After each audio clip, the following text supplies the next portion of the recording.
If you're looking to secular mindfulness for calming strategies, for stress reduction, for these largely therapeutic reasons that we were talking about before, it's very, very important that you have a basic, simple understanding of the nervous system.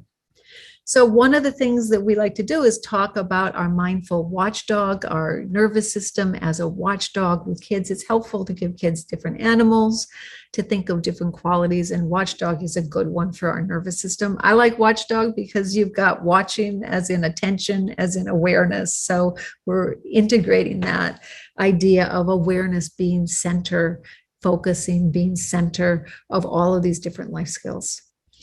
So very generally speaking, and I bet Sean has brought in other people to talk to you about nervous system, but generally speaking, our nervous systems are like watchdogs, and their eyes is in their goal is to keep an eye out for danger. And when they sense danger, they protect us by activating the sympathetic nervous system, sometimes called the SNS, sympathetic nervous system. And when they do that, they shift into a mode that's called fight, flight, or freeze. I bet this is some sort of review for many of you, but I'm going to go through it anyway quickly. Fight, flight, or freeze is a survival mechanism that we're all born with. It's not a bad thing at all. It's a very, very good thing. It gives us the energy we need to fight or to run away from a dangerous situation. It releases hormones like adrenaline, and it makes our hearts beat faster. It increases the speed of our breathing, and it increases the blood flow to our muscles. So this is terrific if you need to run from something or if you need to fight. It's taking all that energy and moving it into your body. It has to take that energy away from someplace. And where it's taking it from is your capacity to do critical thinking. So energy is moving in the way that's most important for you for survival, but it doesn't leave much room and much energy to be able to reflect and to be able to critically think. Now, this makes a lot of sense. I mean, if you are at the stove and you're cooking and your hand is in the fire, you don't want your mind to go online and say, should I take my hand out of the fire? Should I leave it in? You want all of your energy resources to be going to the body just to bring it out. And so that is what's happening here. And all in all, it's a very, very good thing. But what has happened in the modern world is we are often reacting as if we're in physical danger. Our nervous system feels like we're in physical danger when we really aren't. So the fight, flight, or freeze reaction is intended to be a life-saving reaction to sudden physical danger. It's like a fire, like a car crash.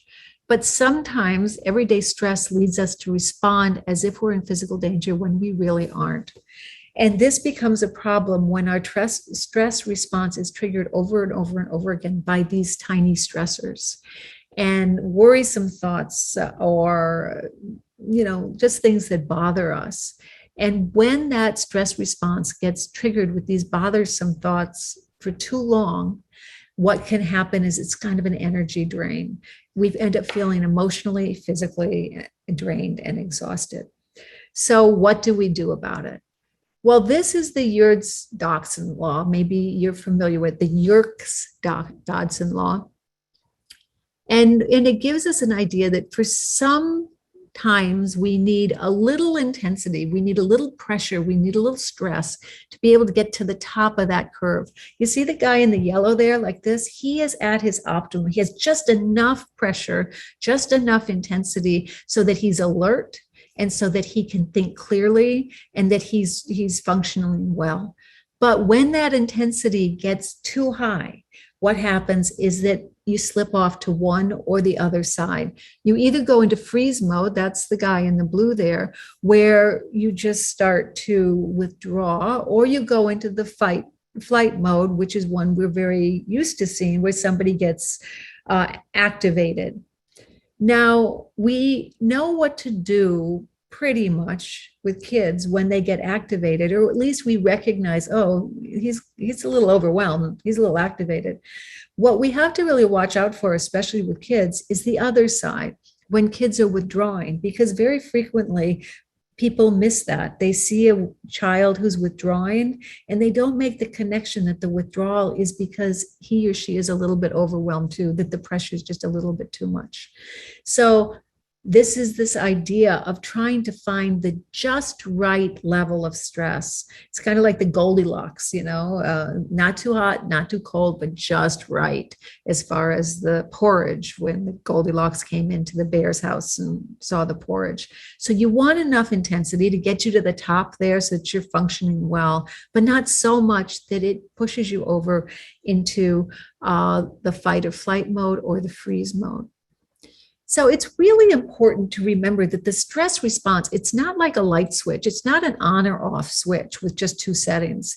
It's more like a dimmer switch or a fader. Teenage kids often get the fader analogy more than the dimmer switch. On a music, my son is a musician. He would kill me for not remembering the name of this board, but the board that, it's the slide up and down, the slider or the fader, make the volume control. And so the kids really, these kind of things help them think it's more of a dimmer, it's more of a fader. The stress response can get really, really high, or it can get really, really low. And that's where mindfulness, again, is very helpful. That mindful watchdog, that watching your body state, watching your mind state, gives us a sense of where that fader or that dimmer switch is set. If it's set high, if it's set very, very loud, we have mindfulness-based strategies that help us quiet it down. If that fader switch is very, very low, we have mindfulness-based strategies that help us dial it up.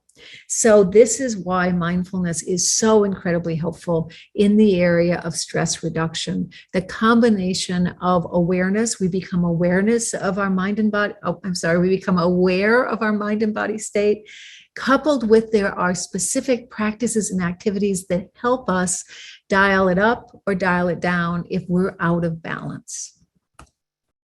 So we've been talking about mindfulness like an inner watchdog and how it can help us find balance.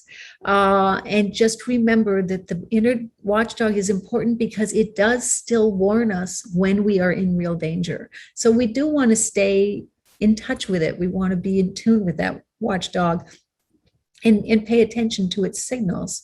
But the mindful watchdog, when the inner watchdog becomes mindful, it can also warn us or let us know when we're a little bit out of balance. And so when the reaction we're having to the input may not be completely in line with what's actually going on in the world, when we might feel that we're in real danger when we really aren't.